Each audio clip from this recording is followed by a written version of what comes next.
मालपुर गांव में रामचंद्र नाम का एक व्यापारी रहता था। उसकी कपड़ों की दुकान थी और उसकी दुकान पर 3 नौकर थे। मोनू, तुम अपने घर गए थे ना? तुम्हारी बहन की शादी कैसी रही? बहुत अच्छे से हो गई मालिक। अगर आपने पैसों की मदद नहीं की होती तो पता नहीं क्या होता। ये तो सब ऊपर वाला करता है, मैं तो सिर्फ जरिया हूँ। रामचंद्र बहुत दयालु था और सबकी मदद किया करता था। मोनू भाई, सेठ जी कितने अच्छे हैं। मुझे भी माँ के इलाज के लिए कुछ पैसे चाहिए। मदद नहीं, बस एडवांस दिलवा दीजिए ना। अरे तुम खुद ही कह दो ना सेठ जी से, सेठ जी मना नहीं करेंगे। सबको इतनी आसानी से पैसे देते हैं?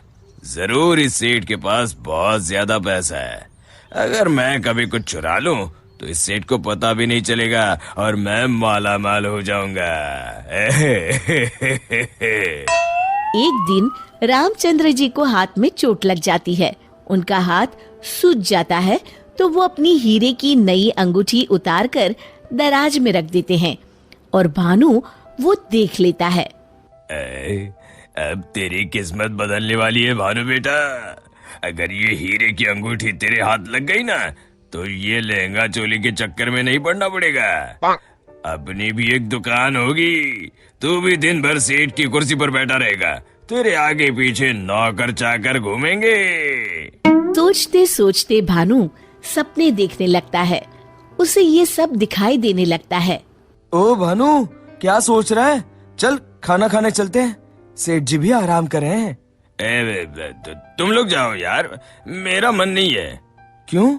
तेरी तबीयत तो ठीक है ना? हाँ भाई, मेरी तबीयत एकदम दुरुस्त है, बस कुछ करने का मन नहीं है। चल ठीक है, हम खाना खा के आते हैं। जैसे ही लोग बाहर जाते हैं, भानु मौका देखकर अंगूठी निकाल लेता है।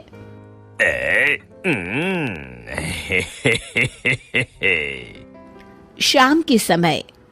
आज का हिसाब खत्म करो बच्चों, अब दुकान बंद करने का समय हो गया है। जब वे दराज खोलते हैं, अरे ये क्या, मेरी अंगूठी कहाँ गई? मोनू, भानु, भोला, तुम लोगों ने मेरी हीरे की अंगूठी कहीं देखी है क्या? कौन सी अंगूठी मालिक? क्या हुआ मालिक? अब कुछ नहीं, अब कल सुबह मिलते हैं। रामचंद्र रात भर सोचते रहते हैं। अगली सुबह।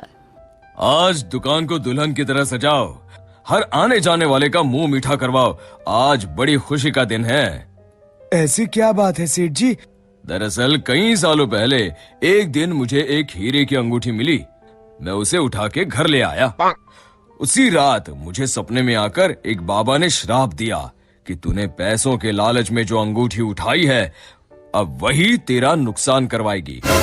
जब से वो अंगूठी मेरे पास थी, मुझे कहीं न कहीं घाटा होता रहता था। घर में कोई न कोई बीमार होता रहता था। पर कल वो अंगूठी किसी ने चुरा ली और वो चोर अंगूठी के साथ साथ श्राप भी ले गया। पर अगर ऐसा ही था तो आपने वो अंगूठी फेंक क्यों नहीं दी सेठ जी? अरे बाबा जी ने कहा था कि न मैं उसे फेंक सकता हूँ, ना ही किसी को दे सकता हूँ। बस मुझे इंतजार करना है कि कोई स्वेच्छा से वो अंगूठी मुझसे ले ले। तो क्या आपका श्राप मुझे मेरा मतलब उस चोर को लग जाएगा? बिल्कुल। अब वो बेचारा ना अंगूठी फेंक सकता है, ना किसी को दे सकता है। वैसे एक उपाय है। क्या उपाय सेठ जी? अरे तुम्हें क्या करना भानु भैया, अब चोर जाने और उसकी किस्मत। तू चुप कर, मैं तो ऐसे ही जानना चाहता हूँ। हाँ, क्यों नहीं, क्यों नहीं।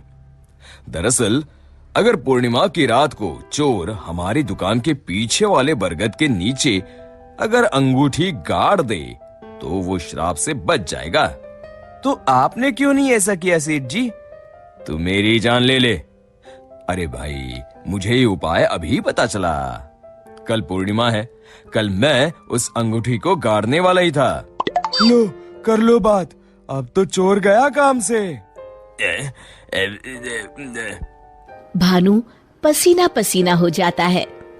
रामचंद्र अगली रात बरगद के पीछे छुपकर बैठ जाते हैं। तभी उन्हें एक परछाई आती हुई दिखती है। जैसे ही वो परछाई पेड़ के नजदीक आकर गड्ढा खोदने लगती है, रामचंद्र जी सामने आ जाते हैं।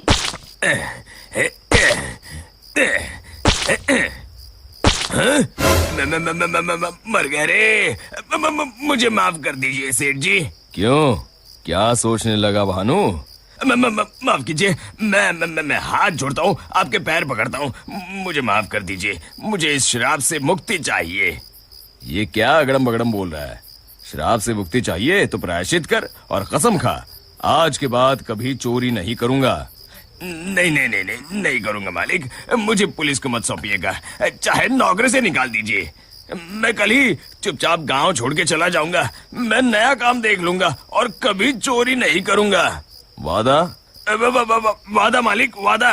अरे भाई, अगर तुम वफादारी की कसम खाओगे तो मैं तुम्हें काम छोड़कर कैसे जाने दे सकता हूँ। आप सच में महान है मालिक, आप सच में महान है। महान तो वो ऊपर वाला है। अब चलो काम पर लग जाओ। शिक्षा, अगर किसी को अपनी गलती का एहसास हो जाए तो उसे माफ कर देना चाहिए।